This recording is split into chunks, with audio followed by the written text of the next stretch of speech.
Hey guys. I cannot believe that it is already almost February. January feels like it flew by and also like it went insanely slow at the same time. Um, we didn't get quite as much as we'd hoped to get done in January as we had planned to. We had planned to finish setting up our entire electric fence, doing rotational grazing plots within that electric fence. And then, what else did I have written? What did I even talk about for January? Um, Planning and plotting our garden, and then plans for our early spring birds. So we did get we got all the lines laid out for our electric fence. We got the charger for it and got that set up. Unfortunately, we only have one grounding rod right now, and that is just not enough, we think. So we've been troubleshooting it. There's voltage running through the whole fence, but it's not enough to produce the shock needed to make it a secure fence. So this weekend we're going to go buy a couple more grounding rods and put those in and see if that fixes the problem, hopefully. And then we had planned to do rotational grazing plots within, I think it's probably about an acre each of our pastures. But because we only have the 3 goats right now, we are going to hold off on that and see if they do okay just in the whole area or if they are overeating it. And if they're overeating it, then we will create those rotational spaces. So that's kind of just up in the air right now. I did finish all of my garden plan for spring and summer and fall. So I'm hopeful this year that I'll be able to get 3 crops out of our garden. I will start planting for our spring garden either February or early March, and then we'll have our summer garden, and then I'll plant some different produce for fall and winter as well. And then I also planted our herb garden, or I planned, not planted, our herb garden, which will go in the front of our house, and that will have medicinal herbs as well as culinary herbs in it. So I'm really excited that I did get that done. That was on my January list. We did have our first hatch on January 5th. Unfortunately, I don't think that I monitored the humidity and the temperature in the incubator well enough. And so out of the 5 eggs that were fertile, 3 hatched. All 3 birds were very weak. And then it was also really cold, and so we lost all 3 of the chicks. So we have another clutch that's in the incubator right now.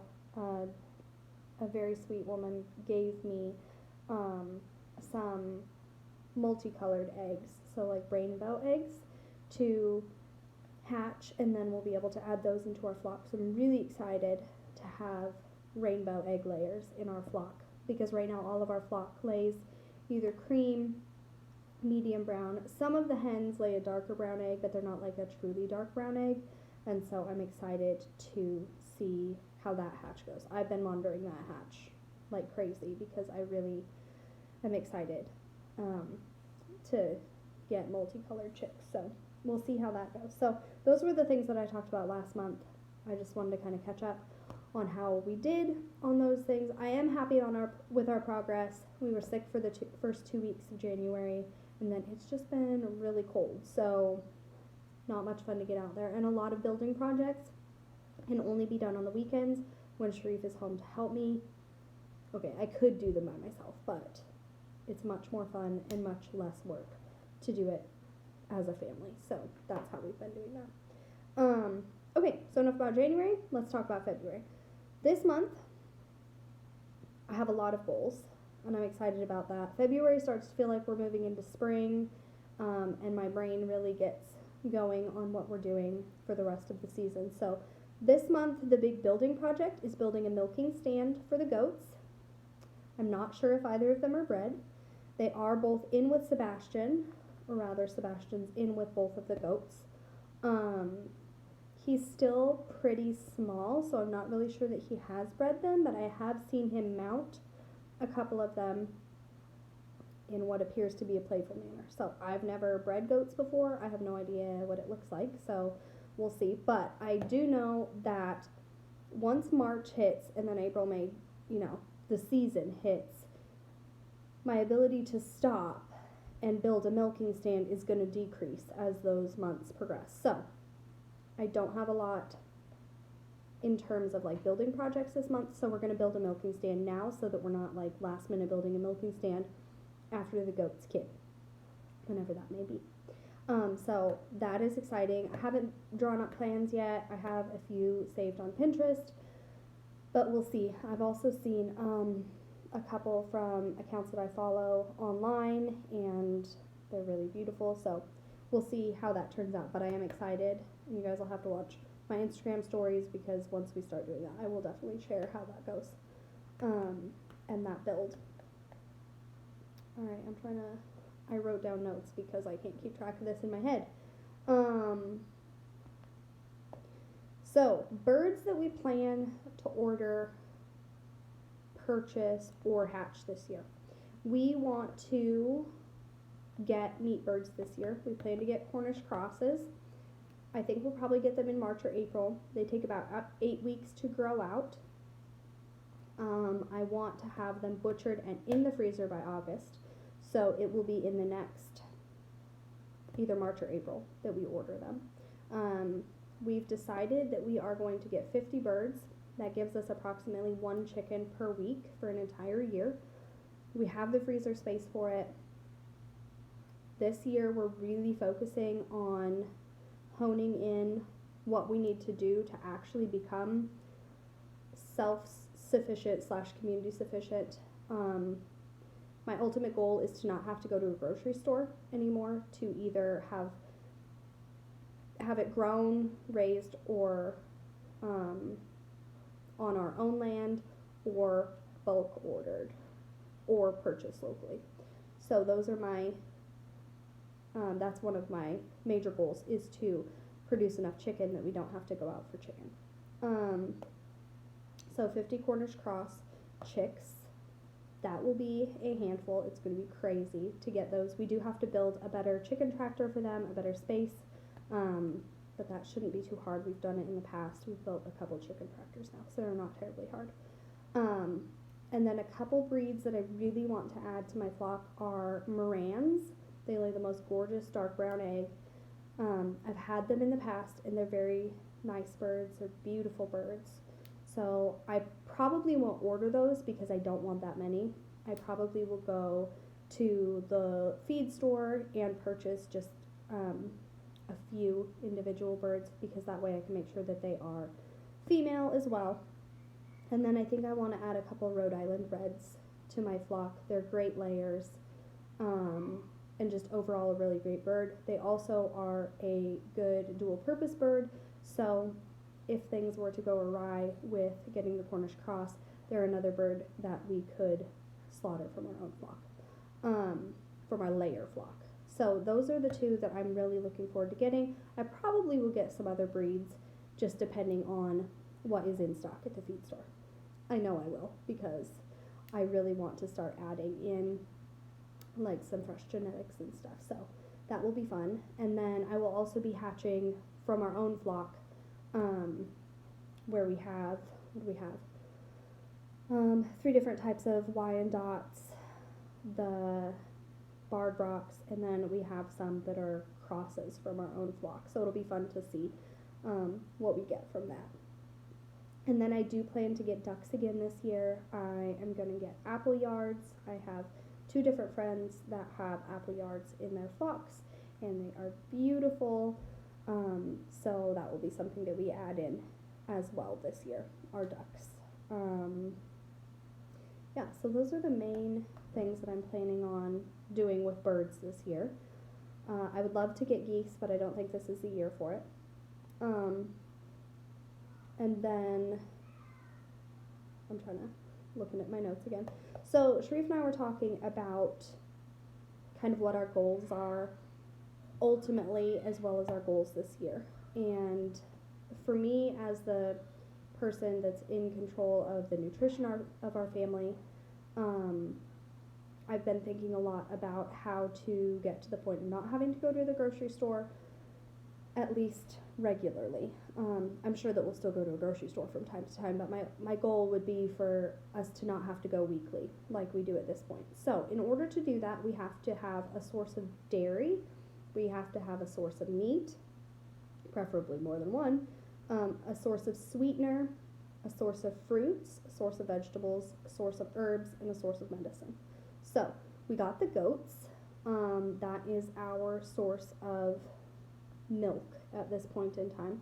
We can also use them to produce yogurt and some cheeses. Ultimately, we do plan to get a milk cow because then we'll be able to have butter, cream, and we just prefer the taste of cow's milk to goat's milk. But the goats do provide a source of dairy for right now. So that's a start there. Meat this year, like I said, we plan to get the Cornish cross birds, so we'll have a source of chicken. We also plan to get a feeder pig this year. We have the space that we can raise a pig. Ultimately, we would like to get a breeding pair and raise our own, like breed and raise our own pigs. But I think that it's wise, since I haven't raised pigs since I was like a teenager, to get a feeder pig, make sure that that goes well, that both Sharif and I like it, that it works for our farm, that it works with the kids, before we jump into breeding them. So we do plan to get a feeder pig this year and slaughter that in the fall. Depending on when the goats kid this year, and if they're doelings or bucklings, I don't think that we'll sell the bucklings this year. I think that we will castrate them and then butcher the wethers. So that will be 3 separate sources of meat that we're able to produce on our farm this year, ideally. I say ideally because things go wrong as much as they go right on a farm. So that's our goal though. And then unfortunately sweeteners are not something that we will be able to produce this year. I would love to get some bees. I would love to be able to tap our maple trees in the back, but I have to wait. Right, I could do it now, but I'm going to wait this year and watch the trees all leaf out, and then I'll mark all of the maples. I don't think we have sugar maples, but we can still use the maple trees to produce syrup. Even if it's not as good as sugar maple syrup, it's still an adequate sweetener. So between maple syrup and bees, we should be able to produce all of our own sweeteners. I likely will bulk order some sugar, just because there are some recipes where sugar just works better, but most of the recipes that I make regularly, I either use honey or maple syrup anyway. So that's my goal there. That's not something we'll do this year, but it is something that is cool. Fruits, we're planning on doing our orchard, or at least like phase 1 of our orchard this year. We were going to just buy a few trees and a few berry bushes, but we decided that if we're going to invest a large chunk of money into something, that an orchard would be a wise thing to invest in, because the trees take some time to establish and to start producing. If we only buy 2 or 3 trees this year, then another 2 or 3 trees next year, and then so on, we end up in like 2 years with only 2 or 3 trees producing, and then we have to wait another 2 or 3 years, and it just seems like we're not reaching the goal that I want to reach in an adequate amount of time. So we're going to plant, we're hoping to plant, the goal is to plant 2 apple trees, a peach tree, a pear tree, a cherry tree, a plum tree, a fig tree, and then get dwarf lemon and orange trees that we can either keep in the greenhouse through the winter or bring inside, because they won't survive the weather here in the winter. And then we'll get blueberry bushes, blackberry bushes, and raspberry bushes as well. And then I'll also plant strawberries. So that will eventually be able to fill, ideally, our fruit needs for the year. So for the next couple years, we will be purchasing our fruit in bulk from local producers and freezing, turning into jam, or other ways preserving our fruit. But ideally, we will get to a point where we can produce almost all of our fruit on our farm. Veggies, obviously the garden, is our plan for that. And then herbs for culinary use as well as medicinal use. We do not use modern medicine unless we absolutely have to use it.